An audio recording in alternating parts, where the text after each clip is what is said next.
কর্মসূচি না দিয়ে তারা জামাত ইসলাম এবং ইসলামী ছাত্র শিবিরকে নিয়ে তারা ফেসবুকে উল্টাপাল্টা মন্তব্য শুরু করে দিয়েছে।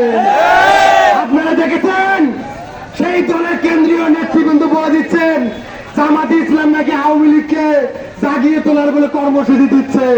এটা একেবারে হাস্যরস কাহিনী। আমরা অসংখ্য রক্ত জড়িয়েছি, অসংখ্য কেন্দ্রীয় নেতৃবৃন্দকে হারিয়েছি। জামাত ইসলামের মাধ্যমে কখনো আওয়ামী লীগ জাগরণ হতে পারে না।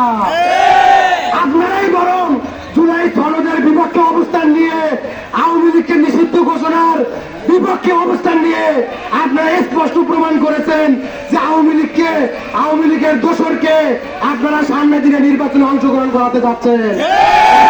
জামাত ইসলামের কুড়িগ্রামের কর্মসূচি থেকে স্পষ্ট ঘোষণা দিচ্ছি, পিআরের মাধ্যমে নির্বাচিত হতে হবে এবং জুলাই সনদ বাস্তবায়ন করতে হবে। আমার কথা শেষ করছি। আসসালামু আলাইকুম রহমতুল্লাহি ওয়া বারাকাতুহু।